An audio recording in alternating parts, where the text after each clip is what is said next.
Hello and welcome to another episode of Socialistics, Social Media Agency Stories.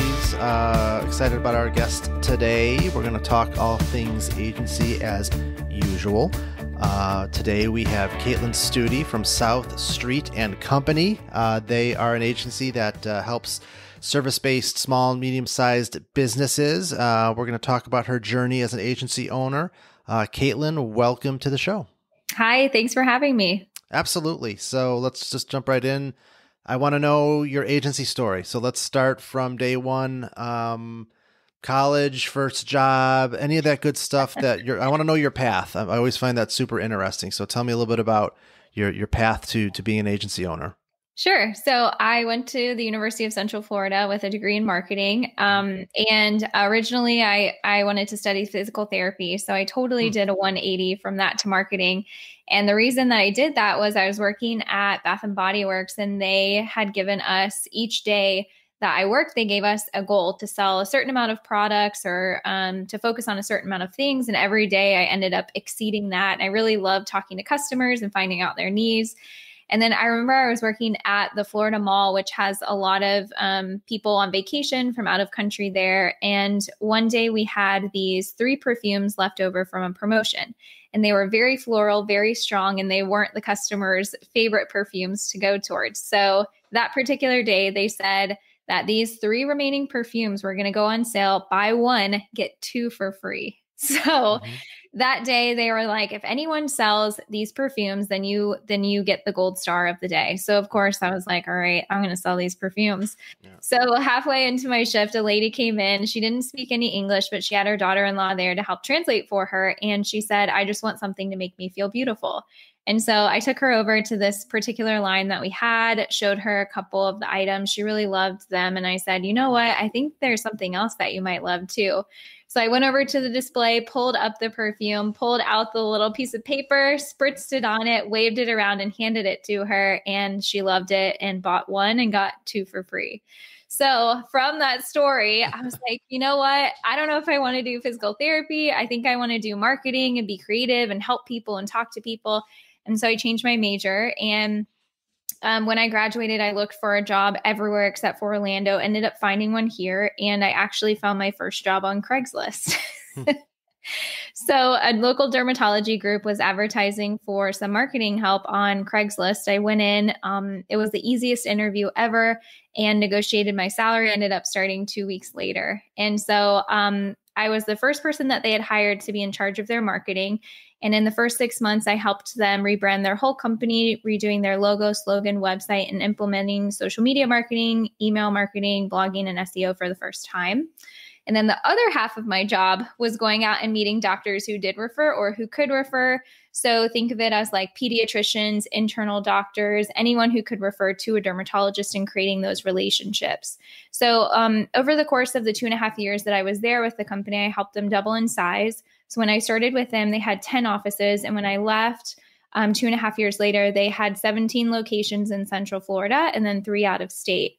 And I just, after maybe a 1.5 years or so, I just felt like I reached a plateau because the management just wanted me to go out and meet with more people, get out of the office, drive around. So if you can imagine, there were 17 locations.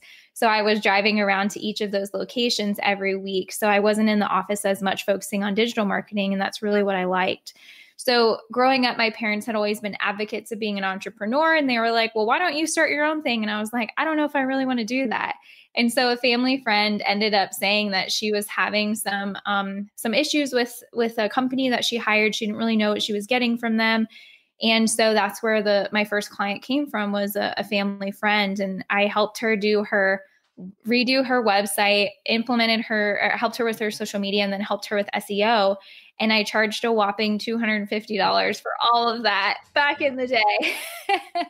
And so I started working with her, and then I was still working full time, and she introduced me to someone else. And then I got introduced to daytime networking, which is like BNI groups or leads groups.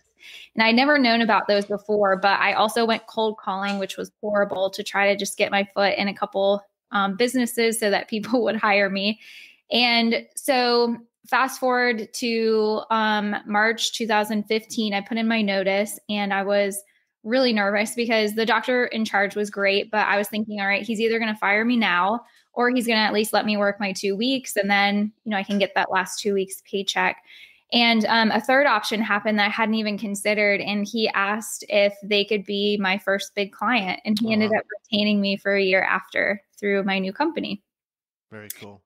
Yeah. So I basically just hit the ground running. And fast forward to 6 years later, we have an amazing team and we specialize in helping small to medium-sized businesses grow their reach locally online. Awesome. So how many folks do you have now in the company? We have 8. Gotcha. Okay. And I'm curious, tell me a little bit about, what have been some of, when you were starting the agency, what was your goal? Like, in terms of, and this is obviously something that could have evolved over time. When you kind of went into it, was it just, hey, I just want to do my own thing and pay the bills? And then from what has it grown to? Like, what is your aspiration? Like, where do you want to take this thing to? I'm always very fascinated by agency owners in terms of what their goals are in terms of an end game. What does that look like for you? Or do you even know what that is? Mm-hmm. In the beginning, I really found that small businesses didn't really have an idea about marketing because that wasn't their expertise. So I wanted to be that go-to person. So that was the goal in the beginning and still is now. And then I think I mean, over the course of the years, the goal has changed, but right now where we are, I'd like to start building out the different departments in the company. So having a content department, an ads department, an account department, and continuing to build those out. And, one of the things that I had to learn really quickly was that not every client is a good client for me. And so I found what my niche was, and that was service-based companies that we helped, and kind of just letting people know and being transparent with them whether we can or can't help them. Yeah. What, I'm kind of fascinated by the business that you've grown. The first agency that I tried to run was very similar to yours and the challenges that I faced. And I don't know if you, come across this because I wasn't able to solve for it was, I was, and still am very super passionate about helping small business owners with marketing because there's so much misinformation and so much garbage out there. But the biggest challenge was like they needed a lot, but their budget was just didn't align, right? It's a lot of work. It takes a lot of time. So I'm curious, do you face those challenges in terms of the clients that you try to serve? How have you kind of been able to optimize or create an offering that can work for that segment, in terms of the like dollars and cents and their expectations and the volume of work that they may need? Mm-hmm. Well, I guess first of all, it's setting up that initial meeting because what they think they may need may be actually step 2 or step 3 in the process. Yeah. So like as an example, if they want local SEO, but their website is just kind of all over the place and doesn't have a flow or a call to action, that needs to be step 1. So a lot of times we kind of sit down and kind of coach them and say, hey, actually, you don't need this first, you need this first. And so I also think it's about setting realistic expectations because while you do have to spend money to make money, it also takes time. And a lot of people in this instant world with the Amazon 2-day shipping and direct messages that goes to people's notifications. And now you have, your watches on your wrist with all of your notifications too. A lot of people just aren't patient and don't understand that you can't get on the first page of Google in, a week or a month. It takes time, especially if you're a new website build.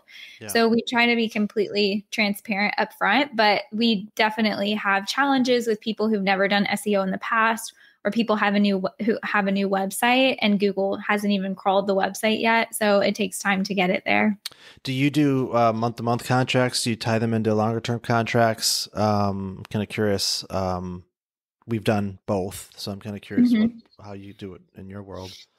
Yeah, so we ask for an initial 6-month agreement, and then after that, it goes month to month. Especially for SEO, I'm completely transparent with them that if you're not willing to give us 6 months, it's not worth you investing because it's just not gonna it's not gonna be worth your money. No, I love that. We when I first started, we started with month to month and was able to disrupt with it. But to your point, I think we've learned over time is that kind of once you mature as an agency and you've got a few clients under your belt, if a client isn't willing to commit to at least 6 months, then they're probably not a good fit.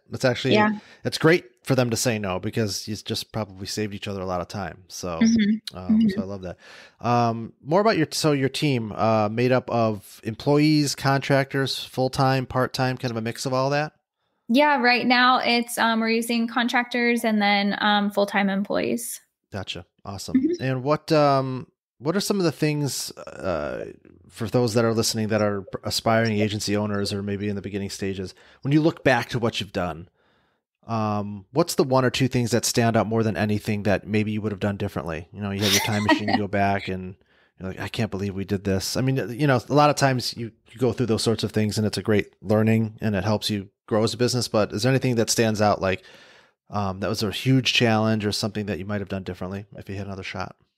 Yeah, there are a lot of lessons that I learned. One I already mentioned was not every client is your ideal client. And I had to, a friend told me this and I thought it was so smart. She's like, Kaitlyn, you're helping the client more by telling them you can't help them and referring them to someone who's a better fit than taking them on and trying to piece it together. Yeah. And I never really thought about it like that, because I should have said no to more clients than I did. It ended up that we figured it out, but it could have been better for them or maybe more cost effective for them. But I learned that in the beginning. And then I think one of the main things that I learned that maybe I should have started with a little bit sooner was getting coaches and mentors. I can't tell you how many times they've come to the rescue to help me with situations or help me with things.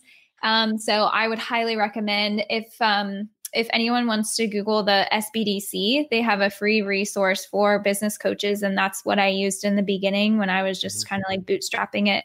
And they're free, which is amazing. So that's where I got my first business coach. And then I think another thing that you just kind of like don't know what you don't know. So having those coaches and resources is amazing, but implementing processes and systems. And that's really hard in the beginning because you're still trying to figure everything out.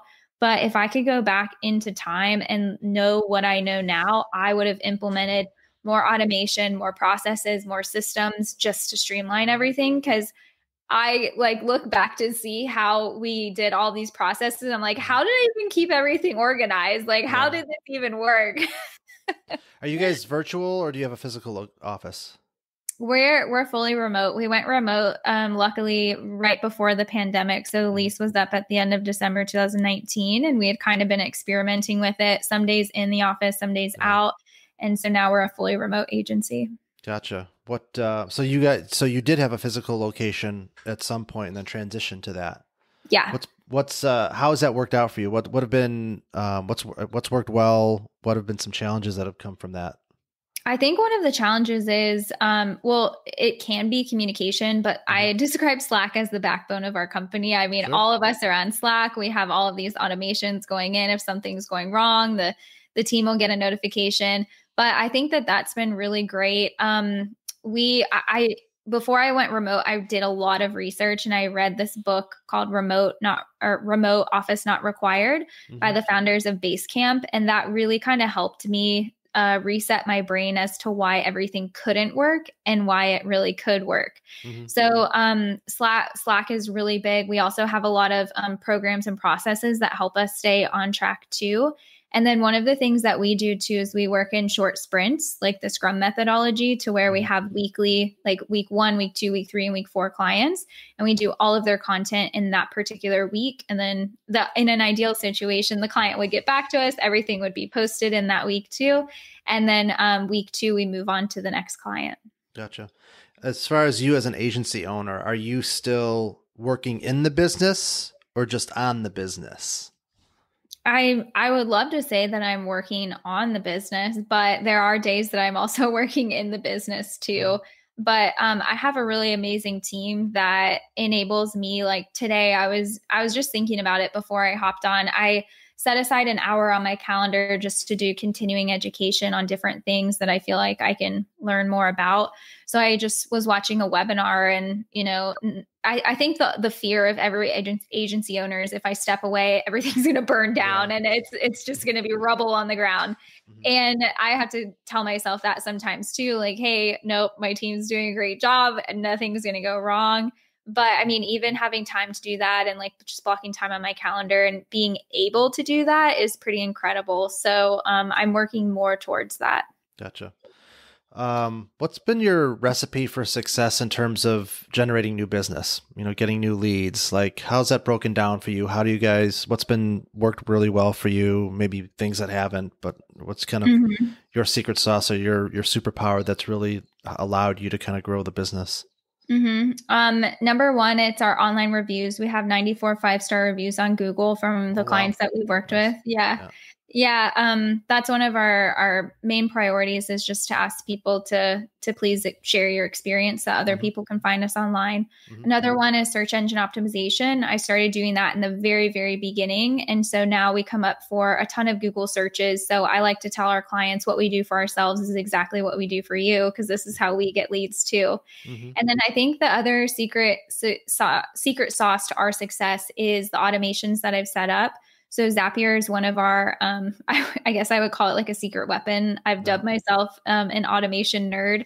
So I just love getting in there. And if someone fills out a form on our website, they get an automatic email that says, hey, thank you so much for filling out this form. Let's go ahead and get a call on the books. And then with our availability, we can normally get them in the same day or the next day just to learn more about their strategy. So going back to that Amazon 2-day methodology and mentality, I think it just helps to get people's instant responses out there and to get them scheduled and on the book. So that's what we try to do. Gotcha. How many clients do you guys currently manage? I was just trying to get a sense of magnitude that you guys are. I think on a monthly basis, it's anywhere between like 40 to 45, maybe. Gotcha. And then you have folks that basically are like, do you have like account managers that manage chunks of those clients? Basically responsible for those? Yeah, that's one of the departments that we're currently building out. So actually tomorrow I have a meeting with my account strategist to talk about either a junior account strategist or an account coordinator. So we're going to look at getting some support for her, because as we've been growing, she's going to need more help with taking on the client load and to make sure that we can make sure that nothing falls through the cracks. Gotcha. So you'd mentioned that this might be your answer to the following question, but like, what's the biggest challenge for your agency right now? Like, what is the big thing that's going to take you to the next level of success? Like, what keeps you up at night right now? I think always the challenge is the balance between employees and workers versus the work, because you don't want to have too much work and not enough team members, and you don't want to have too many team members and not enough work.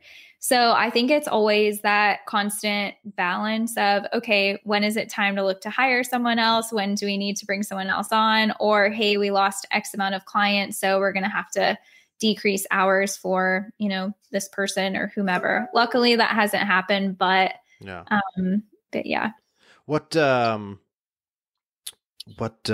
many, you had mentioned, what percentage of the work that you do is in your area versus national? And then the follow up to that, like your team, is your team mostly based out of, I think you said you're in Orlando, in that area, or do you have people kind of across everywhere? Yeah. So most of our clients are in Florida. We have some in different areas of Florida, but most of them are in Florida. But we've worked with clients in Missouri, Georgia, Louisiana, all over the place. And then just kind of like our clients, the majority of our team members are in the Florida area. One's in Melbourne. The majority of us are centralized in Orlando, but we have one in Nashville, one in Kansas. So kind of all over the place, but more centralized to Florida. Gotcha.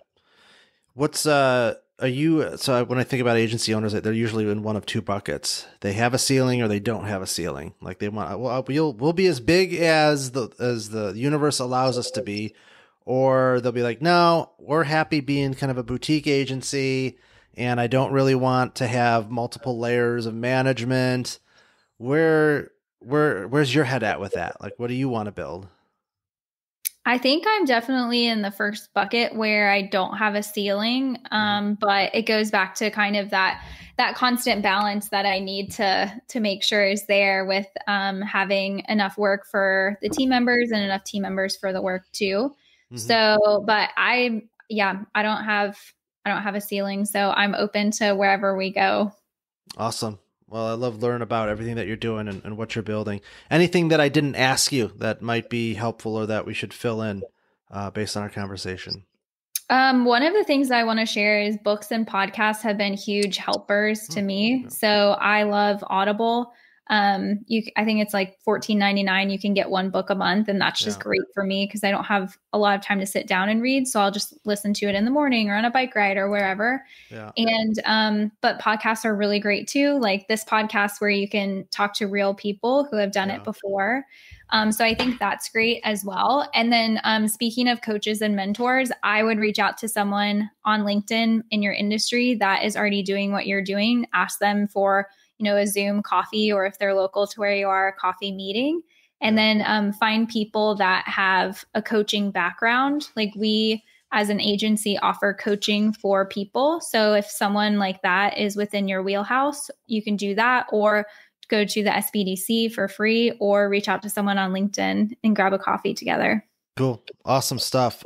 Where can people learn more about you and find your agency?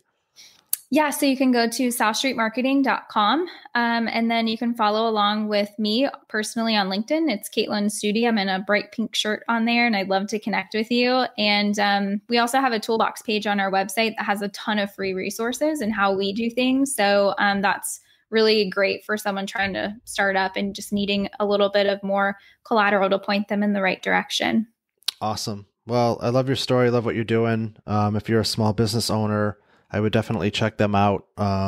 It's not an easy thing to do, to be able to help small business owners and do it successfully. So it certainly sounds like you've got quite the recipe for success around that. So awesome. Well, thank you so much for being on the show. Great to have you and learn about your story. Yeah, thank you for having me. This has been great. Absolutely. Well, thank you for listening, and like, share, subscribe. You guys know the drill. Thank you for listening this week. We'll catch you next week, and thanks for listening.